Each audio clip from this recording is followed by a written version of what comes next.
Julaibib radhiyallahu anhu, sahabat Nabi itu, saking kecilnya badannya itu sampai diangkat oleh Nabi SAW dengan satu telapak tangan karena kecilnya badannya. Tapi di perang ya Uhud dia bisa membunuh 7 orang kafir. Tidak ada hubungannya dengan kecil badannya, tapi ruhnya kuat, besar. Waktu Nabi SAW balik dari perang Uhud dan terkalahkan oleh orang-orang kafir Quraisy dengan hikmah Allah Subhanahu Wa Taala, semua sahabat waktu itu mati syahid 70 orang di Uhud, sisa 630 orang bersama Nabi SAW, semuanya terluka. Dan minimal luka sahabat waktu itu minimal 7 luka, sabetan pedang, hantaman tombak, sobekan, pokoknya luka semua sahabat. Sampai ada sahabat sudah nggak bisa jalan karena kakinya sobek, punggungnya sobek, dinaikin di kuda, tiba di rumah tinggal dibaringin. Lihat bagaimana para sahabat mengetahui bagaimana hubungannya dengan Allah Subhanahu Wa Taala dengan ilmu yang sudah tertanam yang Nabi SAW tanamkan dalam hati mereka, bisa mengubah segala sesuatu. Subhanallah, tiba pulang menjelang maghrib ke kota Madinah, istirahatlah para sahabat ini, mereka lagi obatin obat luka mereka. Nabi SAW dapat wahyu menyuruh Nabi SAW dan para sahabat keluar mengejar Quraisy. Quraisy ini jumlahnya waktu itu ya 1.000 orang, 3.000 orang pasukan Quraisy, yang terbunuh cuma sekian belas saja mereka. Dan mereka sudah merasa bangga dan pulang ke kota Madinah, pulang meninggalkan Madinah, karena Uhud itu dekat Madinah. Kemudian mereka bangga dengan itu. Keesokan paginya habis sholat subuh kata Nabi SAW, wahai sahabat-sahabatku, Allah Azza wa Jalla memerintahkan kita untuk mengejar Quraisy.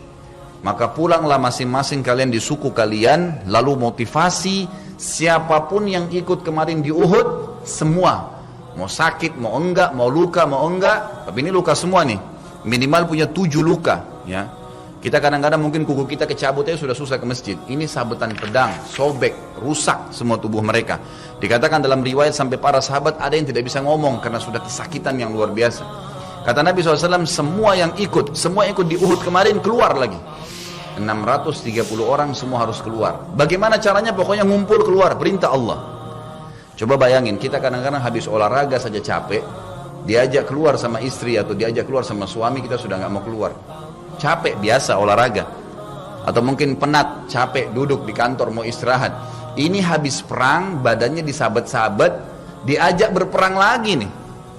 Apa yang terjadi teman-teman sekalian?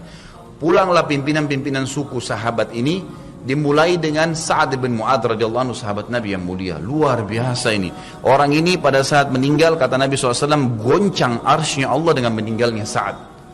Saat pulang ke kaumnya lalu berkata, wahai kaumku, sesungguhnya Nabi SAW menyuruh kalian untuk kembali menyerang Quraisy. Pada saat itu mereka lagi ngumpul saling ngobatin luka, dan di depan mereka yang saling ngobatin luka itu adalah Usaid bin Khudair, sahabat Nabi yang mulia. Ini sahabat Nabi yang satu dari Aus ini, kalau membaca Al-Quran malaikat turun dari langit dengerin bacaannya, luar biasa.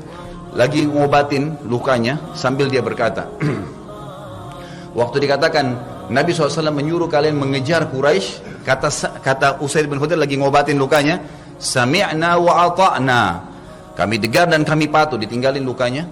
Lalu seluruh suku itu saling nopang satu sama yang lain, mendatangi masjid Nabi SAW untuk ikut berperang lagi. Nggak ada satupun yang tinggal.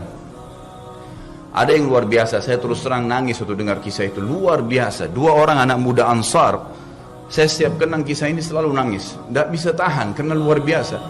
Anak 2 orang ini belasan tahun umurnya, dan dua-duanya nggak bisa jalan, Bapak Ibu sekalian, nggak bisa jalan.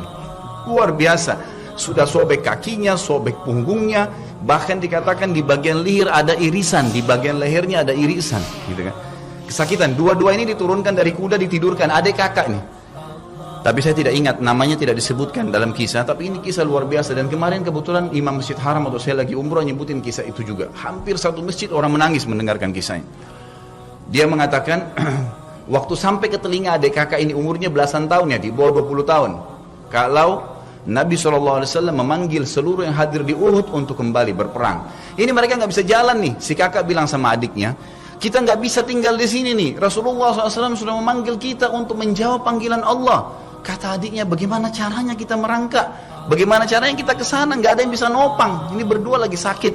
Mereka cuma tinggal sama ibunya. Lalu berkata si kakak, sekali saya seret kamu, sekali kamu seret saya. Mereka saling seret satu sama yang lain, Bapak Ibu sekalian, sampai di hadapan masjid Nabi SAW. Lihat bagaimana iman mereka kepada Allah Subhanahu Wa Taala, luar biasa. Dan ini tidak bisa kecuali kalau dipaksakan. Kalau tidak dipaksakan nggak bisa. Semoga Allah SWT jadikan kita orang yang selalu memaksakan diri untuk ibadah.